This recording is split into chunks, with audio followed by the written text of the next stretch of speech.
What's the best opening? Since 2.0, War for the Old has more variety in competitive play. Back in 1.6, we had like 3 main strats, now we have many more. I just did some science and found that in general, you should train your cultists up to level 2 with chain obeying them.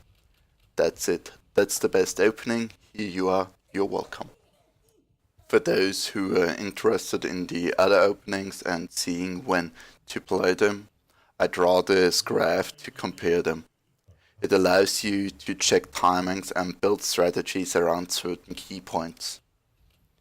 Different maps favor either Sloth or Wrath, but counterplay is possible, which can also lead to victory.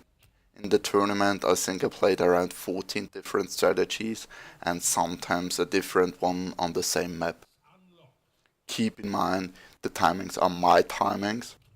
They aren't perfect nor ideal, and they can vary up and down to 30 seconds depending on your skill and if the RNG is blessing you.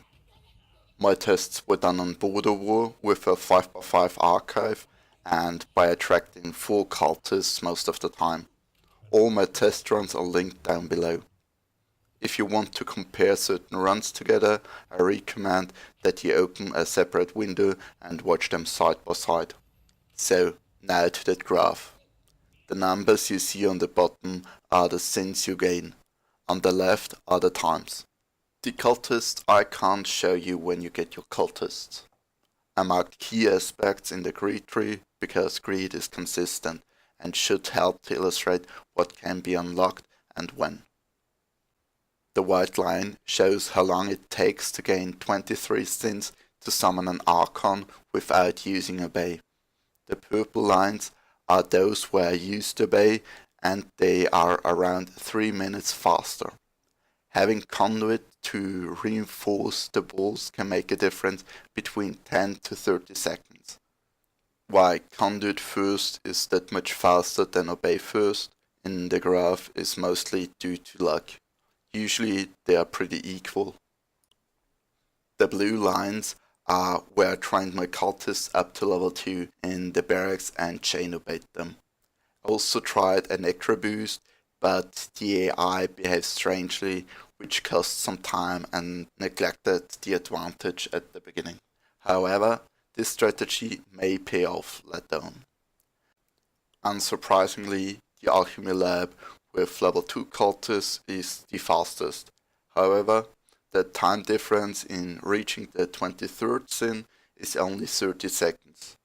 Either way, your advantage gets far bigger in a far shorter time. The green lines show that it doesn't pay off to train your cultists up to level 3. You're always behind the level 2 opening, and at the 23rd sin you are equal to it. For that it requires too much microing and attention, which also makes you so much more vulnerable. Thus, it isn't viable anymore. Let's take the first key aspect, the Alchemy Lab. When you use level 1 cultists, the Alchemy Lab wouldn't be as advantageous as with level 2 cultists, because you do not benefit from the timing when it gets unlocked. However, if your opponent goes for an Alchemy Lab, you can punish him for it if you play very aggressive early, so that he can't use the Alchemy Lab much. The best time to attack with level 1 cultists is before 6 minutes, because everything before that you have an advantage or your disadvantage isn't that big. The second key aspect is the stone or the volcanic bridge, which is especially important on maps where you have to cross lava. The balancing there is great because level 1 and level 2 cultists hit the timing at the same time, theoretically. However, Ember Rifts and Sentinels can be unlocked at the 10 to 12 sin mark. These are aspects for Wrath and Sloth respectively and usually play a much bigger role than the bridge. It is best if you build your strategy around that key moment or have something in mind for that time, because afterwards things become seriously quickly. So theoretically at 4 minutes I could start building Ember Rift or prepare for mass assembly. Keep in mind that those are my best times and I have almost 2000 hours of playtime. The player you face won't be that fast. The third key aspect is the Sunderling. This moment is critical, not only because you could face a summoning army at the next minute, but also because it is the point where you could summon the Behemoth or the Eternal at the 18th sin mark.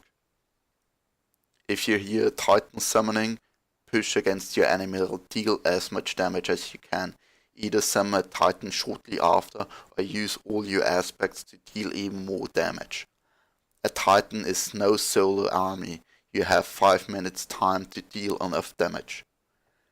If there's no Titan summoning sound and the map is gold rich, then there could be a summoning army coming for you. When you kill one Sunderling, your opponent has 3 mana and can summon another one.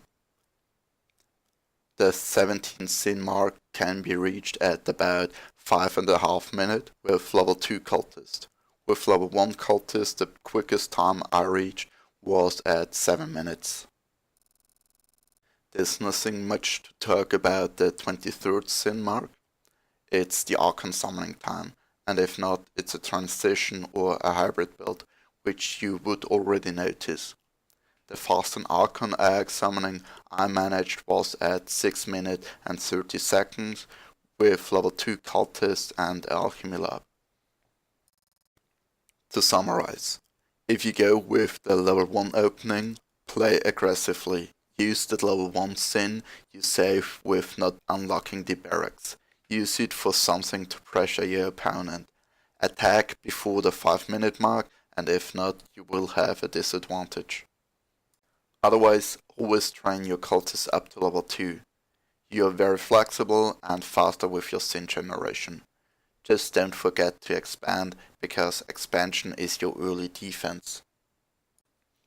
Opening with level 3 is fun, but you have to do so much micro and you need to spend far too long in your dungeon, allowing your opponent to easily take map control with no resistance. If he is in your dungeon, you are screwed. It is not worth the risk, nor is the advantage big enough. Check the timings at 11, 17 and 23 thins. These are key moments in your strategy.